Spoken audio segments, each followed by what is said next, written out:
Voilà, cher Père, Jérôme Guingamp, je suis très heureux de vous recevoir ici dans notre paroisse Notre-Dame des Armées. Et merci beaucoup de venir. Juste un petit mot, le Père Jérôme Guingamp fait partie de ces prêtres qui m'ont accueilli quand je suis arrivé dans le diocèse, il y a maintenant 7 ans. Et j'étais très touché, d'autant plus que j'étais accueilli par un père jésuite. Je ne m'attendais pas du tout à ça. Et donc nous nous sommes liés d'amitié et finalement nous sommes restés en contact assez régulièrement. C'est toujours 2 voire 3 fois par an qu'on se contacte. Et pour ces récollections de carême, nous avons l'habitude d'inviter des prédicateurs et je me suis dit, eh bien, c'est une bonne idée d'inviter un père et puis un père jésuite en plus. Voilà. Et donc soyez le bienvenu. On va faire une petite prière et puis après je vous laisse la parole. Au nom du Père, du Fils et du Saint-Esprit. Amen. Je vous salue Marie, pleine de grâce. Le Seigneur est avec vous. Vous êtes bénie entre toutes les femmes et Jésus, le fruit de vos entrailles, est béni. Sainte Marie, Mère de Dieu, priez pour nous pauvres pécheurs, maintenant et à l'heure de notre mort. Amen. Notre-Dame des Armées, Saint Joseph, Saint Ignace, au nom du Père, du Fils et du Saint-Esprit. Amen.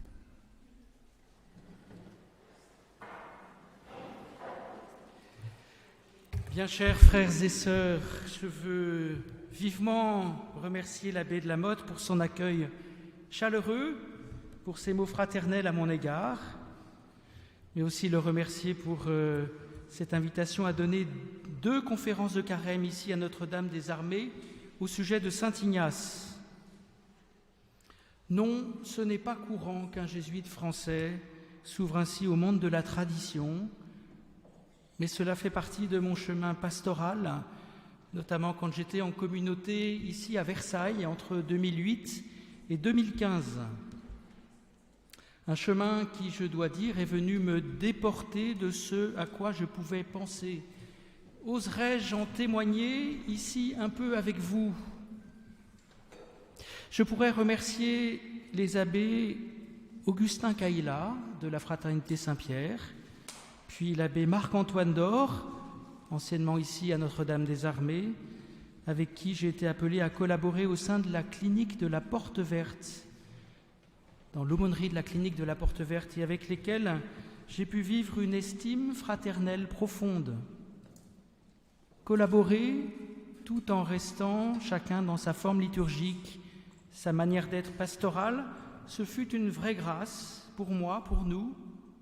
Nous étions tournés ensemble en équipe d'aumônerie, avec tant de laïcs, vers la présence aux malades au nom du Seigneur, et pour leur témoigner ensemble de la miséricorde de Dieu en acte. L'aumônerie de la clinique de la Porte Verte, mais il y a aussi des étudiants rencontrés à l'aumônerie d'HEC, quand j'y étais aumônier. Étudiants qui étaient pétris de cette forme extraordinaire. Et j'ai pu être témoin de leur vie spirituelle forte, enracinée, sûrement différente de la mienne, y compris dans leur spiritualité liturgique. Mais quand on reconnaît une authentique vie spirituelle, quand on reconnaît les fruits de l'Esprit Saint dans la vie d'un jeune, le jésuite que je suis le laisse gambader selon la volonté de Dieu qu'il discerne, même si c'est vers la Fraternité Saint-Pierre, parce que c'est toujours la volonté de Dieu qui doit être première et non mes désirs propres que j'aurais pu avoir. Il y a aussi ma famille et 2 de mes neveux. Alors ma famille n'est en rien issue du monde de la tradition, mais elle pourrait être déchirée quand un de mes neveux se tourne vers la Fraternité Saint-Pie-X, puis rentre dans un séminaire lié à Monseigneur Williamson, ou quand un autre de mes neveux se marie avec une jeune femme liée aux Capucins de Morgon. Non, ne cherchons pas la déchirure, mais plutôt tout ce qui peut aider à la concorde, tout ce qui peut aider à la paix que seul le Seigneur peut nous donner. Et je remercie encore l'abbé de la Motte pour son aide et ses conseils liturgiques il y a quelques années, afin que je puisse recevoir les consentements lors du mariage de ce neveu, avant une messe d'action de grâce célébrée par un capucin de Morgon dans une église paroissiale du diocèse de Lyon, avec la bénédiction de l'archevêque.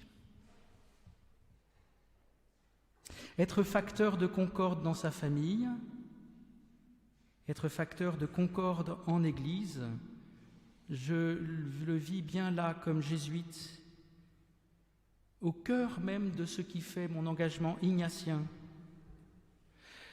Certes, l'Église est vaste et je reconnais que beaucoup de mes compagnons jésuites actuels vivent ce même élan pour la concorde, mais dans d'autres lieux, bien loin de Notre-Dame des Armées. C'est toute la diversité de la Compagnie de Jésus. Mais les temps présents où le monde de la tradition, je le perçois, peut se sentir chahuté par les décisions récentes du Saint-Siège, invite à vivre entre toutes les composantes de l'Église une communion ecclésiale effective. Merci de votre accueil ici ce soir. Alors après cette introduction personnelle, vous m'en excuserez, permettez-moi de vous parler de Saint Ignace de Loyola. En fait, je vous en ai déjà un peu parlé, puisqu'il est question de vivre de la miséricorde en actes, ou encore de discerner la volonté de Dieu au-delà de son vouloir propre, ou d'être facteur de concorde et de communion ecclésiale. Permettez-moi ce soir de vous parler de Saint Ignace de Loyola en cette année jubilaire pour les jésuites et la famille ignatienne. Alors, année jubilaire, qu'est-ce que j'entends par là ? Bien, nous fêtons cette année qui célèbre le 500e anniversaire du chemin radical de conversion de Saint Ignace, entamé le 20 mai 1521 à Pampelune. J'y reviendrai. Et puis aussi le 400e anniversaire de sa canonisation, avec Saint François Xavier, Sainte Thérèse d'Avila, Saint Philippe Néri, Saint Isidore le Laboureur, qui a eu lieu le 12 mars 1622. Voilà, donc il y a 8 jours, nous avons fêté ce 400e anniversaire de la canonisation de Saint Ignace.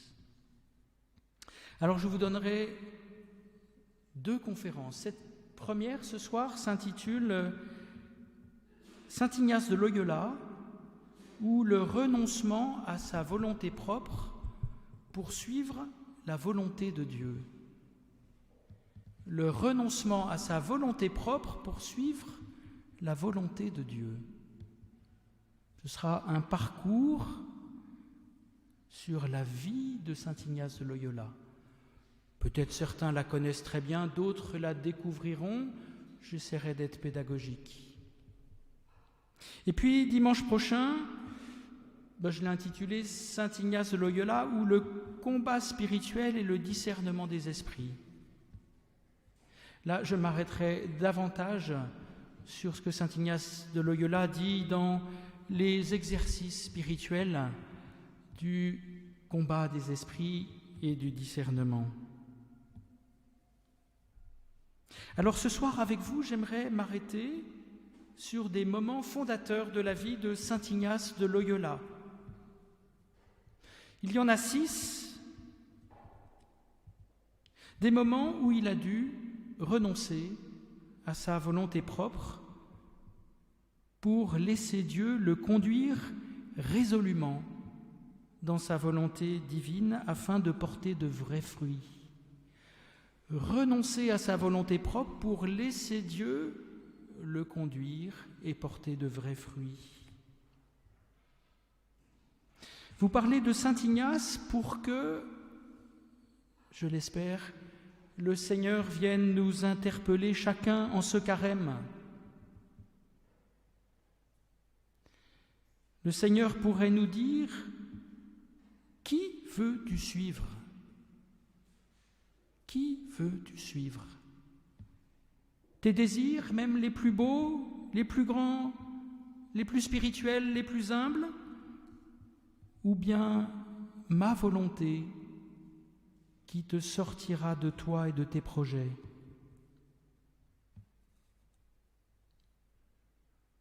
Et peut-être que, comme Saint Ignace, il nous faudrait passer par des coups d'arrêt brutaux qui pourront nous sembler extérieurs pour que nous découvrions une volonté qui n'est pas la nôtre et que nous puissions nous ouvrir vraiment au Seigneur. Alors reprenons l'histoire de Saint Ignace. Cette vie, elle nous est connue en particulier par le récit autobiographique. C'est un récit qu'il fera 3 ans avant sa mort. Ce n'est pas un récit qui est écrit de sa main, mais il a été parlé à un jésuite de confiance qui le mettait tout de suite par écrit. Alors avec Saint Ignace, nous sommes à la fin du XVe siècle, du XVe siècle, pardon. Il est né en 1491, c'est-à-dire à cheval entre la fin du monde médiéval et le début de la Renaissance. Et nous parcourons avec lui tout le début du XVIe siècle, en Espagne, en France, en Italie et pour finir à Rome, où il sera élu le premier supérieur général de ce nouvel ordre religieux, on dirait aujourd'hui une communauté nouvelle. Ce nouvel ordre religieux qui s'appelait la Compagnie de Jésus, voilà, de 1541 à 1556. J'aimerais m'arrêter, si j'en ai bien le temps, sur 6 événements majeurs, 6 événements de rupture, de renoncement, qui résonnent dans la vie de quelqu'un comme le fait un boulet de canon. Un boulet de canon, c'est d'ailleurs le premier de ces événements qui lui brisera un genou et abîmera l'autre, mais c'est celui qui permettra au Seigneur de lui briser sa vaine gloire et de l'ouvrir à la vraie liberté. Alors ce boulet de canon, premier événement, ce boulet de canon, il a été tiré par les Français de François Ier, liés aux Navarrais. Ensemble, ils voulaient reprendre la ville de Pampelune et la Navarre aux Espagnols de Charles Quint. Et les Espagnols de Charles Quint étaient représentés par un groupe mené par Íñigo de Loyola. Et ce groupe, avec à sa tête Íñigo de Loyola, s'était replié sur la forteresse de Pampelune. Íñigo de Loyola n'était pas un soldat de métier, malgré ce qu'en colporte une certaine image. C'était un noble d'épée du Pays basque, et qui, comme tous les nobles d'épée, devait prendre les armes quand sa famille ou ses alliés ou encore son protecteur étaient attaqués. Íñigo avait été orphelin de père à 14 ans, et pour parfaire son éducation de noble, il avait été placé comme page auprès du ministre des Finances du roi d'Espagne. C'est une époque où il se passionne pour les romans de chevalerie, très à la mode à l'époque, une période où il suit la cour dans ses déplacements, une période où il était disaient les jésuites qui l'ont connu, je cite, « particulièrement adonné aux jeux, aux femmes, aux duels et aux armes, même s'il n'a dû tuer personne. » Une époque où il était aussi un peu fourbe, par exemple quand il voulut échapper à la justice civile en se mettant sous la justice ecclésiastique parce que dans sa jeunesse il avait été tonsuré. Voilà la jeunesse de saint Ignace. Et puis il va y avoir un tournant quand il a 26 ans. Son protecteur tombe en disgrâce auprès de Charles Quint, puis meurt rapidement. Alors saint Ignace se range un peu et devient gentilhomme auprès du vice-roi de Navarre. Il était connu déjà à cette époque-là pour être un homme de réconciliation entre les factions du royaume. Mais 4 ans après, vous le comprenez, saint Ignace, à l'âge de 30 ans, était un homme épris de vaine gloire. Un homme épris d'honneur civil et militaire à une époque où tout se mélangeait. Et lors de cette bataille de Pampelune, le 20 mai 1521, il était animé d'un courage, d'une énergie pour refuser de se rendre, un courage, une énergie tellement forte qu'il a convaincu ses compagnons d'armes d'aller jusqu'au bout, même si la bataille semblait perdue d'avance. Et voilà qu'il y a, le lendemain du début de la bataille, ce boulet de canon envoyé par les Français. À 30 ans, ce boulet de canon lui brise un genou, mais surtout vient lui briser tout rêve de carrière, tout rêve de gloire. On peut imaginer saint Ignace qui s'écroule, mais avec lui s'écroule son avenir et sa vaine gloire. Saint Ignace était un homme de grand désir, mais il était marqué par cette vaine gloire qui en appelle à l'amour-propre. Vous savez, l'amour-propre qui nous donne de l'importance à nous-mêmes et aux yeux des autres. Notre importance vient-elle de nous-mêmes, du regard des autres? Ou bien la vie nous est-elle donnée par Dieu et non pas par les exploits qu'on peut faire? La vie, si elle nous est donnée par Dieu, elle ne tient pas à l'image que nous voulons donner de nous-mêmes, à soi-même ou aux autres.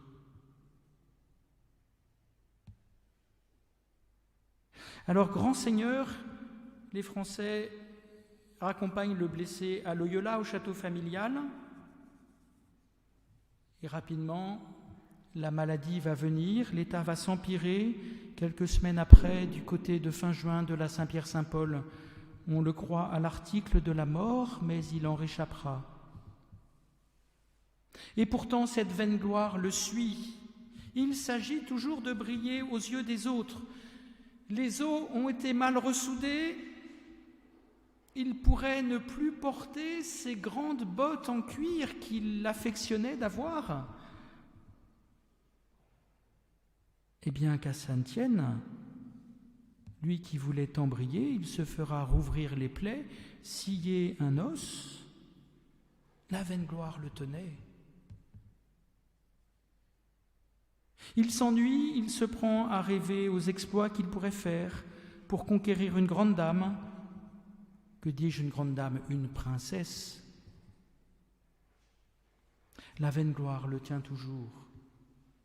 En même temps, il s'ennuie, il veut lire des livres, il désire avoir des livres de chevalerie. Malheureusement, au château familial, il n'y a que 2 livres, une vie du Christ et une vie des saints. Alors, à défaut, il se met à les lire. C'est alors que le Seigneur peut rejoindre son âme. Parce qu'il est délesté de son avenir, parce qu'il est délesté de tout projet, le voici libre pour se laisser toucher et enflammer intérieurement par le Seigneur. Heureux sont-ils ces événements extérieurs qui nous arrêtent, parfois dans la douleur, dans nos rêves mondains, nos rêves de gloire, qui nous arrêtent dans la vaine gloire qui pourrait nous saisir et ouvrent une remise en question profonde que le Seigneur pourra utiliser pour nous rejoindre. Alors oui, ils nous font mal, ces boulets de canon-là dans nos vies, mais ils sont salutaires. Que l'intercession de saint Ignace nous aide à les traverser dans l'espérance. Le Seigneur reste avec nous toujours. Et c'est peut-être à ces moments qu'il veut nous parler.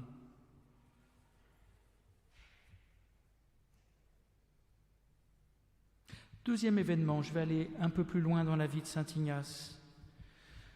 Donc saint Ignace est dans ses lectures de la vie du Christ, de la vie des saints, il est pris dans cet enflammement intérieur et il veut faire des exploits pour Dieu. Saint Dominique a fait ceci, eh bien moi, il faut que je le fasse. Saint François a fait cela, eh bien moi, il faut que je le fasse. Certes, cette lecture, et nous le verrons dimanche prochain, a pacifié son âme. Et déjà, le Seigneur l'enseignait pour qu'il marche à la suite. Mais, vous le comprenez bien, dans son attitude, il s'agit toujours de briller, non plus aux yeux des autres, mais aux yeux de Dieu.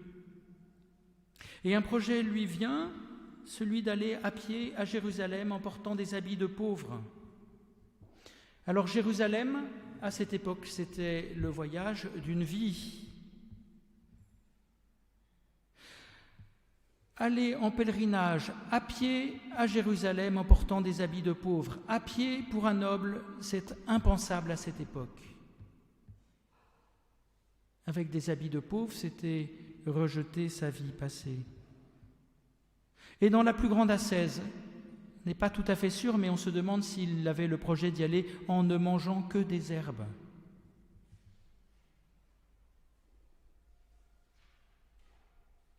Vous voyez, il ne s'agit plus de briller aux yeux des hommes, il s'agit de briller aux yeux de Dieu.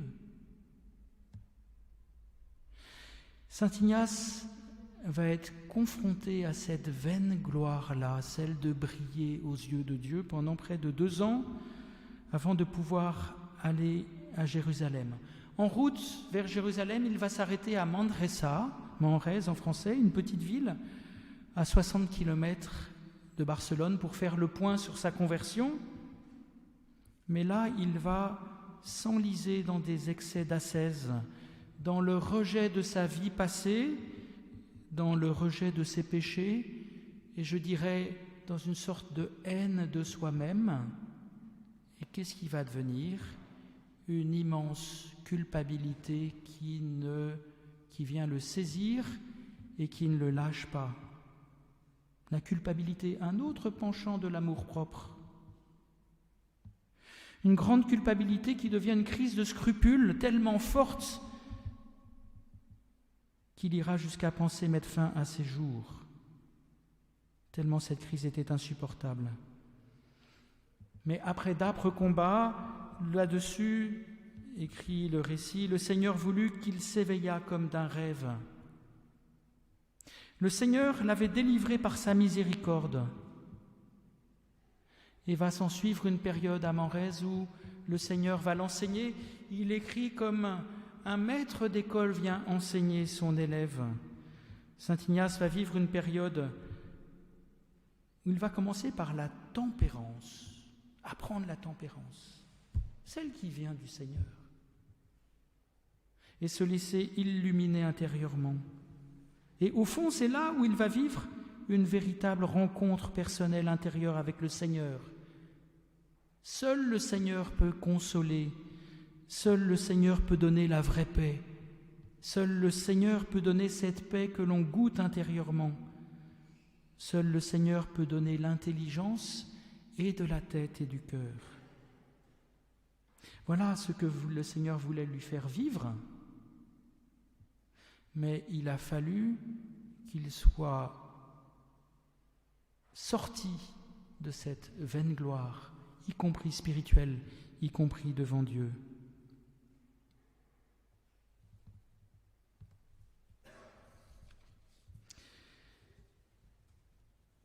Cette vaine gloire spirituelle, elle se greffe sur nos désirs, parfois les plus beaux.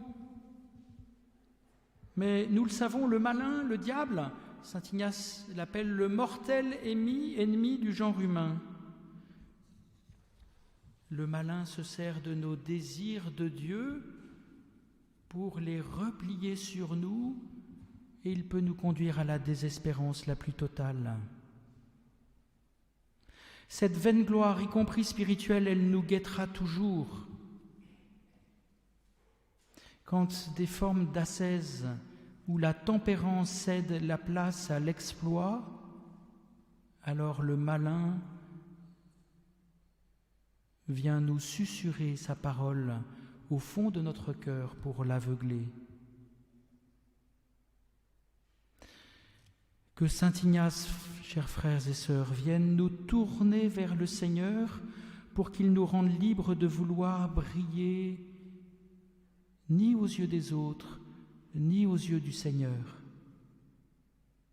Le Seigneur veut nous parler au cœur par sa présence. Il veut élever les humbles, c'est-à-dire ceux qui ont été mis à terre, ceux qui ont touché l'humus, et parfois de manière salutaire par les éléments de la vie. Voilà pour le deuxième événement. Le troisième, eh bien, il viendra briser sa volonté propre et ses grands désirs spirituels. Et là, c'est l'obéissance à l'Église. Et c'est un épisode qui va se passer 1 an après à Jérusalem. Alors, saint Ignace, après 1 an passé à Manresa, débute son pèlerinage vers Jérusalem en février 1523. Depuis Barcelone, il arrive en septembre à Jérusalem avec un groupe de pèlerins. Son rêve se réalise et son seul désir à ce moment-là, c'est de demeurer le reste de sa vie à Jérusalem et en Terre Sainte pour mieux suivre le Seigneur là où il a vécu et aussi, disait-il, pour aider les âmes. Voici ce qu'il a accueilli dans la prière, voici ce qu'il a discerné, voici sa ferme résolution. La Terre Sainte était confiée à la garde des franciscains à cette époque, et ils le sont toujours. Et le provincial des franciscains lui signifie, après mûre réflexion, que ça n'est pas possible. Pourquoi ? Parce que les Turcs ont l'habitude d'enlever les chrétiens, notamment les plus riches, pour obtenir des rançons, et il fallait que les franciscains rachètent ces chrétiens qui ont été kidnappés. Ignace fait valoir au provincial sa ferme décision qu'il a prise devant le Seigneur. Et il disait, jugeant que rien ne lui ferait renoncer. Mais la vie du provincial des franciscains ne change pas. Et ce provincial lui précise même qu'il a le pouvoir d'excommunier quiconque ne voudrait pas lui obéir à ce sujet.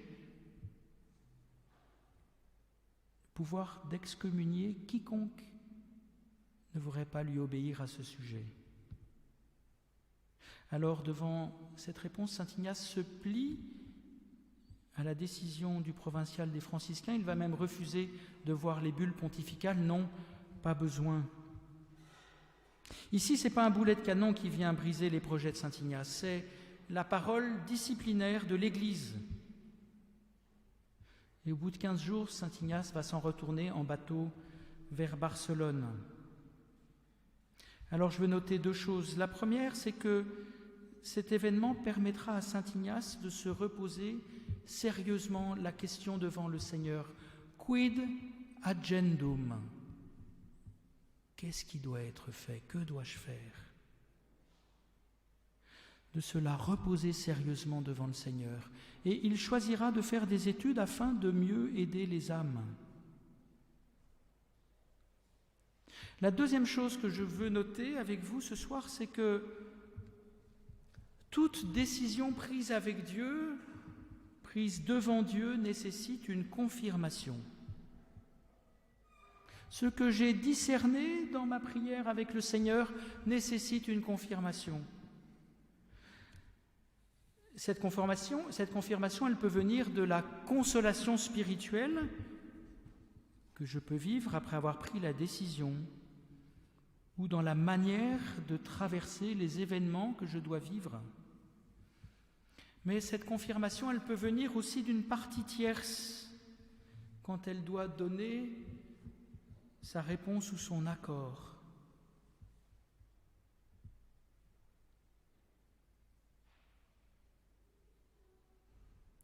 Quand j'accompagne des jeunes, je vais vous faire rire, qu'on me disait « Oui, mais je suis amoureux d'un tel, d'une telle. » Ah oui, mais tu as prié ? Oui, oui, j'ai beaucoup prié. Mais est-ce qu'elle est d'accord ? Il faut peut-être avoir son avis. Partie tierce. Mais ici, la partie tierce, c'est l'Église. Et il y a un acte de foi chez saint Ignace, que c'est le même Esprit Saint qui meut l'âme dans son chemin individuel et le même Esprit qui meut l'Église. Il ne peut pas y avoir de contradiction dans l'Esprit Saint. Si l'Église hiérarchique n'est pas en accord avec la décision prise devant le Seigneur, eh bien, c'est que ce n'était pas la bonne décision, celle qui vient de Dieu. Il va même l'écrire dans le livret des exercices spirituels, dans les règles pour avoir le sens vrai avec l'Église militante.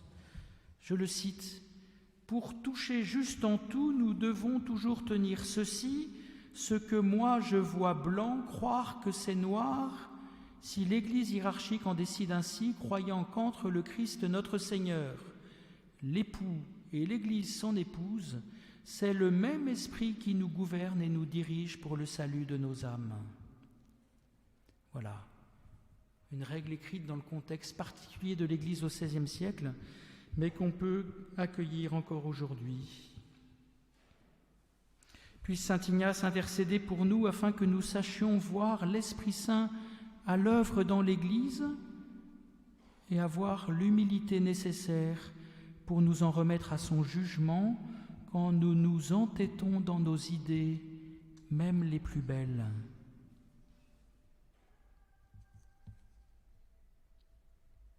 Voilà pour le troisième événement. Il m'en reste 3, mais ils seront plus courts. Le quatrième, eh bien, c'est les soupçons puis la décision de l'Inquisition espagnole de lui interdire de faire toute direction spirituelle avant d'avoir été diplômé en sciences religieuses. Alors, à son retour de Jérusalem, saint Ignace commence des études de latin à Barcelone, puis il va étudier la philosophie, on appelait les arts à cette époque-là, dans la prestigieuse université d'Alcalá, puis quelques mois à Salamanque. Mais à côté de ses études, eh bien, il a de nombreux dirigés qui l'accompagnent spirituellement, à partir de son expérience spirituelle, de son expérience du discernement. Certaines personnes se mettent soudain à changer de vie, voire à renoncer à des formes de mondanité, et ça fait désordre en société, si vous permettez que j'emploie cette expression. Saint Ignace va être accusé et il va essuyer 3 procès et plusieurs mois de restriction de liberté à cause de l'Inquisition. L'Inquisition, on est quand même à une période d'ébullition dans l'Église, c'est le début du luthérianisme, et en Espagne, il y avait tout un courant qu'on appelait l'illuminisme, et qui disait qu'on pouvait être directement inspiré par le Seigneur sans passer par la médiation de l'Église. Alors on va soupçonner saint Ignace d'être parmi ce courant de l'illuminisme. Saint Ignace est soupçonné. Il sera en fait jamais condamné formellement pour ses enseignements, sa direction spirituelle, ou bien ses écrits, il avait un journal spirituel, ou bien le brouillon des exercices spirituels qu'il avait déjà écrits. Mais il est obligé de revoir ses projets, il ne peut plus étudier en Espagne. Alors il décide de quitter l'Espagne et de partir pour Paris, pour l'université de Paris, où il va reprendre ses études à zéro. Un mal pour un bien, parce que c'est à l'université de Paris qu'il va rencontrer des étudiants, 6 étudiants, qui vont former un groupe particulier, à commencer par un certain Saint Pierre Favre et un certain Saint François Xavier, qui étaient ses colocataires au collège Sainte-Barbe dans le quartier latin. Saint Ignace a dû renoncer à sa volonté d'étudier en Espagne, attaqué qu'il était par l'Église dans sa manière d'être et de faire, attaqué sans jamais être condamné, un renoncement dont le Seigneur se servira pour que Saint Ignace puisse rassembler autour de lui des étudiants qui fonderont plus tard la Compagnie de Jésus. Que Saint Ignace intercède pour nous, afin que quand l'Église ou certains dans l'Église nous soupçonnent d'infidélité, nous soyons pleins de patience, de douceur, d'humilité, en nous enracinant davantage dans le Seigneur et une remise de nous-mêmes. Qu'il intercède pour nous en ces moments pour que nous persévérions dans notre confiance dans le Seigneur. Au-delà des formes imaginées au départ, le Seigneur pourra donner des fruits importants pour notre vie. 5e événement, c'est la guerre entre Venise et les Turcs. Alors, ces 6 compagnons, ils sont rassemblés à partir de 1529-1530. Et voilà qu'au bout de quelques années passées ensemble, ils ont ce projet de s'engager à suivre le Christ dans une vie pauvre, chaste, itinérante pour aider les âmes. Et ils en font le vœu à Montmartre le 15 août 1534, et aussi le vœu d'aller en pèlerinage en Terre Sainte, sur le lieu même du Christ de l'Incarnation, après leurs études. Alors ils finissent leurs études et en 1537, ils vont se retrouver à Venise. Ils sont 10, le groupe s'est un peu étendu, pour attendre un bateau vers le Proche-Orient. Mais c'est la seule année où il n'y aura pas de bateau de Venise vers le Levant à cause d'une guerre entre la Sérénissime et l'Empire ottoman. Alors ils doivent renoncer à ce voyage.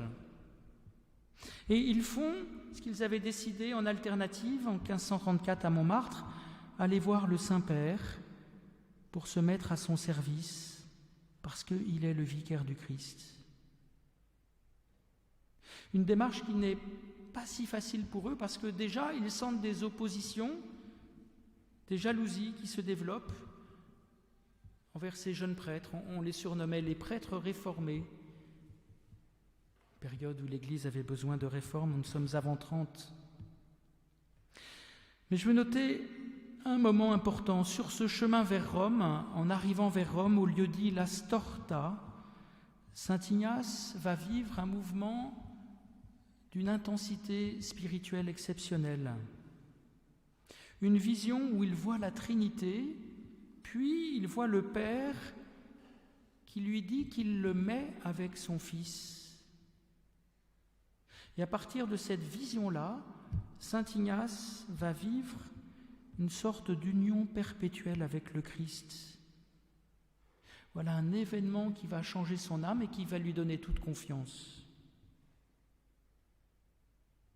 Voyez, il y a un événement extérieur, l'impossibilité de voyager vers la Terre Sainte, qui oblige à un renoncement, qui ouvre un changement de plan pour Saint Ignace et ses compagnons. Mais le Seigneur s'en sert pour lui faire vivre une expérience spirituelle inédite qui le marquera à vie. Oui, que Saint Ignace nous aide à accueillir les complications que la vie ne manque pas de nous apporter. Osons nous confier alors à Dieu. Osons nous confier à l'Église. Et devant une complication de la vie, désirons vivre une union plus grande avec le Seigneur. 6e et dernier événement, c'est l'élection de Saint Ignace comme supérieur général de ce nouvel ordre religieux. Alors, Ces 10 nouveaux prêtres arrivent en 1537 à Rome, mais ils n'ont pas décidé, ils n'ont jamais décidé de créer un nouvel ordre religieux. Ils en ont même la répugnance, vu le délabrement de la vie religieuse dans les premières décennies du XVIe siècle. Mais ils le voient bien se mettre au service du pape qui leur a dit « la ville de Rome sera votre Jérusalem », se mettre au service du pape, eh bien ça veut dire pouvoir être envoyé ici ou là au beau vouloir du Saint-Père, et par conséquent dissoudre les liens qu'ils avaient tissés entre eux, pour certains depuis plus de 10 ans. Alors en 1539, ils vont engager un discernement en commun, patient, pesant le pour et le contre, devant Dieu, à chaque fois cherchant la plus grande liberté intérieure en eux à cause du Seigneur. Et dans ce discernement, ils vont finalement choisir de se lier entre eux et de fonder un nouvel ordre religieux. Alors après bien des péripéties, parce que la demande va durer 1 an, il y avait des oppositions au niveau du Saint-Siège, notamment un certain cardinal Carafa, qui deviendra pape à la fin de la vie de saint Ignace. Le pape Paul III approuve et fonde la Compagnie de Jésus en 1540. En septembre 1540 et en avril 1541, eh bien, saint Ignace est élu contre son attente supérieur général de la Compagnie de Jésus. C'est tellement contre son attente qu'il fait recommencer le vote. Non, il doit y avoir une erreur. Et puis après, il va voir son confesseur, qui était un franciscain, en lui disant « ça n'est pas possible ». Et le franciscain lui fera admettre que telle était la volonté du Seigneur. C'est le dernier événement que je veux souligner avec cette élection. Un événement qui résonne comme un arrêt net dans sa vie, un arrêt de tous ses projets, de ses désirs. Il rêvait de rester un prédicateur itinérant, un conseiller spirituel de nombreuses personnes. Eh bien, il restera pendant 15 ans à Rome pour gouverner son ordre, pour écrire des courriers sans nombre, pour plaider à une réforme profonde de l'Église que le Concile de Trente va initier. Voyez, le chevalier plein de fougue, le pèlerin itinérant et infatigable, accepte de rester à Rome au service d'un bien plus grand. Et de ce renoncement, le Seigneur pourra faire naître la Compagnie de Jésus. Oui, chers frères et sœurs, que saint Ignace intercède pour nous, afin que nous ne soyons pas sourds à l'appel du Seigneur, y compris quand il passe par nos frères, nos sœurs en Église. Que nous ne soyons pas sourds à l'appel du Seigneur, mais que nous soyons prompts et diligents à accueillir sa volonté. Voilà ce que je voulais vous présenter ce soir de la vie de saint Ignace. Alors, je vous ai présenté cette vie de renoncement en renoncement. Bien sûr, ça n'épuise pas l'analyse de la vie de saint Ignace, mais c'est une perspective évidente et que nous, jésuites, en cette année jubilaire, nous aimons bien mettre en avant. 6 renoncements qui sont dus pour certains à des événements extérieurs. Une blessure de guerre, dans une bataille perdue d'avance, certes. L'absence de bateau pour le Levant pendant 1 an. Voilà des causes extérieures. Ou bien qui sont dues à des causes ecclésiales.